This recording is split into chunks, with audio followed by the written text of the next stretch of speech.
Hey everybody, this is Matt Atkinson, and you're watching Forward Gettysburg with Aaron Smith. What is going on, everybody? Aaron Smith here for Forward Gettysburg. Thank you guys so much for joining me. I appreciate you being here. If you are enjoying the content, if you are enjoying the channel, please remember to like and subscribe. Today, I am coming to you from Oak Hill on the first day's battlefield, and we're going to be discussing Iverson's Pits. Probably one of the most tragic, senseless losses of life that occurred here at the Gettysburg battlefield. So without further ado, let's get into it. First day at Gettysburg, we have Henry Heath's division progressing along the Chambersburg Pike. Davis's brigade is taking the north end of the pike, and Archer's brigade is taking the south end of the pike. There's going to be some fighting against the Union. Cutler's brigade over there along McPherson's Ridge, just north of the pike. There's going to be some fighting over in the woods, the Earpst Woods, McPherson's Woods, Reynolds Woods, whatever you want to call it. That area there with the Iron Brigade against Archer's brigade. Now, there's going to be an afternoon lull, and in the afternoon, we're going to have Rhodes' division making the appearance. Ewell's 2nd Corps is making its appearance here at the Battle of Gettysburg. Ewell is going to be recalled from the outskirts of Harrisburg, and he is going to be making his way toward Cashtown to reconvene with the rest of the Army of Northern Virginia. However, on July 1st, he's going to receive word from General A.P. Hill of the 3rd Corps about the morning's fighting here at Gettysburg. Ewell himself, he's going to be with Rhodes' division, and they're going to be somewhere in Biglerville, modern-day Biglerville. So they're going to make their way down from Biglerville here, and they're going to be coming in from the north. Ewell is going to order Early's division of his corps to come in from the northeast along the old Harrisburg Road. Now Ewell, he's going to stay in contact with General Lee. Jeb Stuart, that's a lesson for you. Stay in contact with Lee. But Ewell's going to stay in contact with Lee and inform him of his move. And he's also going to have the understanding from Lee that in case he finds the enemy's force in great number, he is not to bring on a general engagement. Upon arriving at Oak Hill, which is directly behind me, you guys can see the Eternal Peace Light Memorial.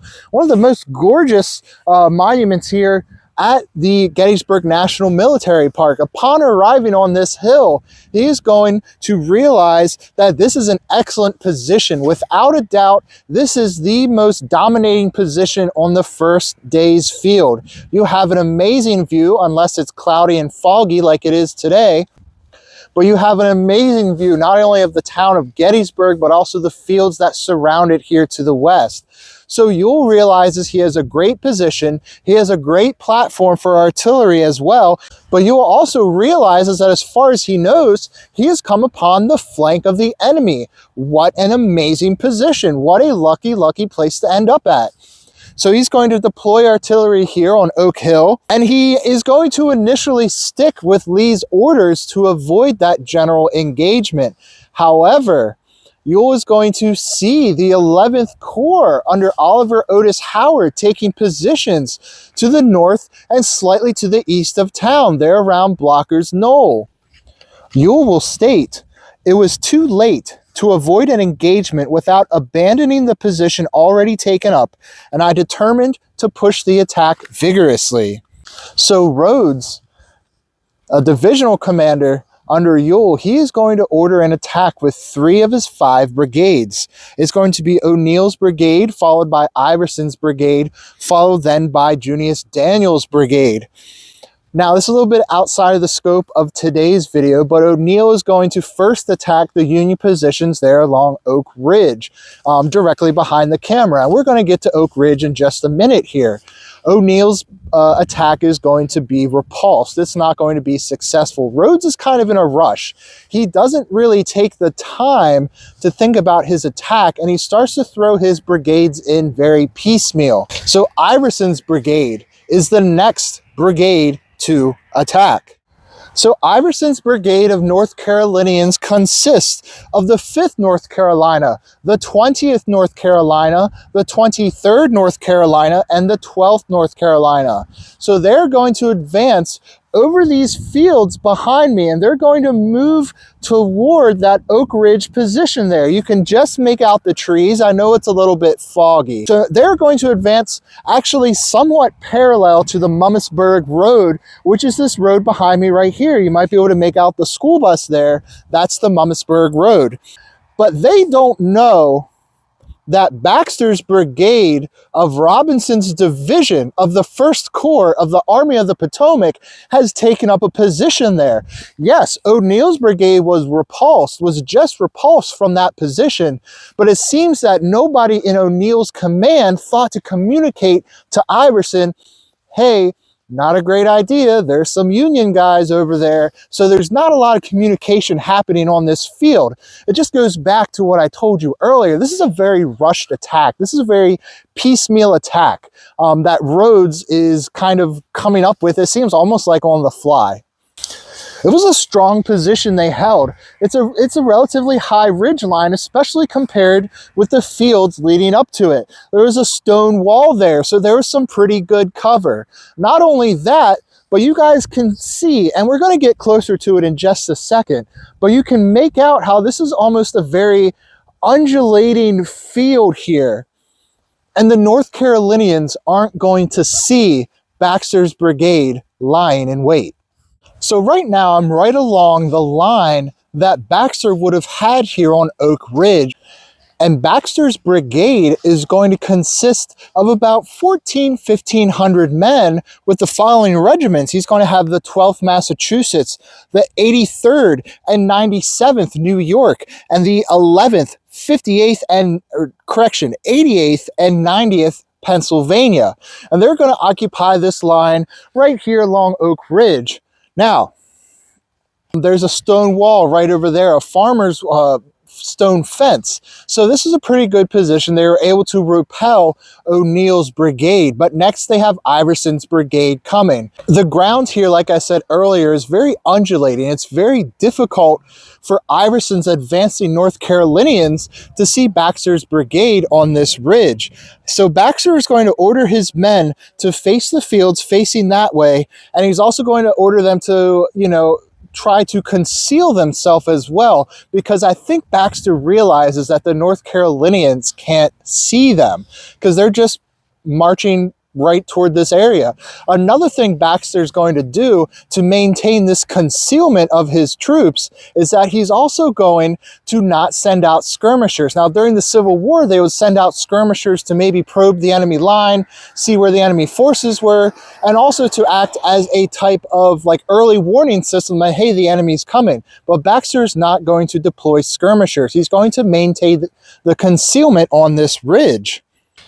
The North Carolinians, they're going to be advancing forward, and all of a sudden, Baxter's men, they're going to rise up, and they're going to pour volley after volley into the poor, unsuspecting North Carolinians.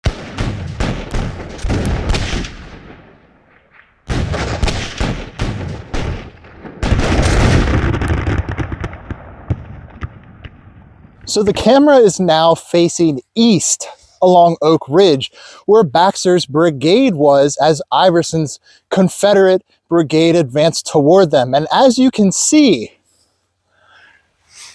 it does rise up. If men were truly hiding up there, it would be incredibly difficult to see them. Like I said, this is very undulating ground. It's a little bit deceiving.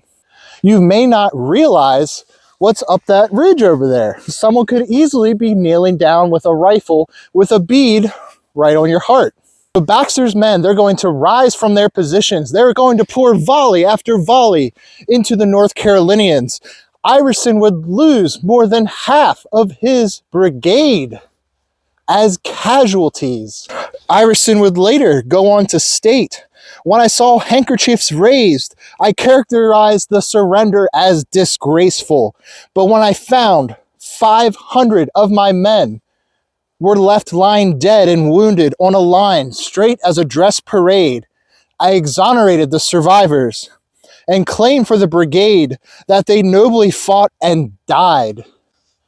These men didn't even have a chance to fight back. This was an ambush in the truest sense. They had no idea that an entire brigade of Union men were directly in front of them, and they were mowed down. Private Henry Berkeley, an artilleryman, a Virginia artilleryman who would view the carnage afterwards, he would later go on to say, "It would have satiated the most bloodthirsty and cruel man on God's earth." There were, by actual count, 79 North Carolinians laying dead in a straight line. The feet of all these men were in a perfectly straight line. They didn't have a chance to fight back. They didn't have a chance to advance. They didn't have a chance once these Union men rose up and surprised them. The Union defenders are then going to charge forward into the North Carolinians, and they are going to capture a number of prisoners, and they're even going to capture the 23rd North Carolina's flag. Iverson's brigade is totally and absolutely crippled and out of action, and they're going to retreat back to Oak Hill. In the post-war years, it's rumored that Iverson, and actually O'Neill as well, it's rumored that they were both extremely drunk. They were both extremely intoxicated during the Battle of Gettysburg, the first day here. Historians have, however, dispelled that rumor, but Iverson was not with the brigade as they made their assault. That was an incredibly disgraceful, cowardly thing. A brigade commander would normally be with their brigade as they made assaults so that they could dress the line, so that they could react to the changing field conditions.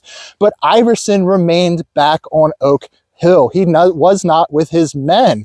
So he's going to get a reputation as a coward. Worse yet, Iverson's survivors, the North Carolinians that still remained after this awful attack, they also would be branded cowards by their fellow countrymen. However, Captain Benjamin Robinson, he is going to write a letter to North Carolina Governor Zebulon Vance. Zebulon is probably my favorite name during the Civil War. Zebulon. But anyway, this captain's going to write a letter to Governor Vance of North Carolina, and he's going to denounce the charges of cowardice as a, quote, infamous falsehood and malicious slander. He also will say that he, quote, deplored the ungenerous aspersions against the pale, bloody corpses of its noble men who lie sleeping on the hillsides near Gettysburg. Iverson's brigade would suffer very, very heavily here on July 1st. The following breakdown is by regiment and then as a brigade as a whole. The 5th North Carolina, they would lose 289 men killed, wounded, or missing out of 473. The 12th North Carolina, who happened to be on the flank and they didn't get quite as much of the volleys as their comrades, they would suffer 79 casualties out of 219 total men. The 20th North Carolina, they would suffer 253 casualties out of 372 men. And the highest casualty rate at 89.5%. That terrible, terrible honor goes to the 23rd North Carolina, who would suffer 282 casualties out of 316 total men on the field that day. Altogether, Iverson would take the field at Gettysburg with around 1,400 men. He would leave the field with less than 500 in fighting condition. His brigade would suffer 903 casualties. That is absolutely mind-boggling. That is absolutely tragic. You know, good friend of the show, Eric Lindblade, he brought up in a podcast episode, I can't remember if it was his own or if it was on the Addressing Gettysburg podcast, but nonetheless, he brought up that the Battle of Gettysburg is one of the worst human tragedies in American history. And events like this go to show that, really drive home that point. It is absolutely tragic. 900 men killed, wounded, captured, or missing. 900 men that will either never see their families again, or when they return home, their lives will never be the same. It is humbling to think about. So the area that you guys see around me is what's described as Iverson's pits. The camera itself, you can't see it right now, but it's right at the edge of a cornfield. The corn, for some reason, is still up in December, but that's the National Park Service and the farmers. I'm not getting into that debate. But in line with the camera is a monument to the 88th Pennsylvania, where they drove forward and captured and charged at Iverson's brigade. This area is known as Iverson's Pits. I think it's really eerie that it's so foggy out here today. It really sets a very solemn mood for this very solemn part of the Gettysburg battlefield. Well, thank you guys so much for joining me. I hope you enjoyed today's episode. If you can't tell, I've been trying to do a lot more about the first day. I feel like the second and the third day, they get all the glory, but the first day really set the stage for the Battle of Gettysburg. As always, I'm your host, Aaron Smith. Please, if you're enjoying the content, if you're enjoying the videos, remember to like this video and subscribe to the channel. And as always, I will catch you on the next one.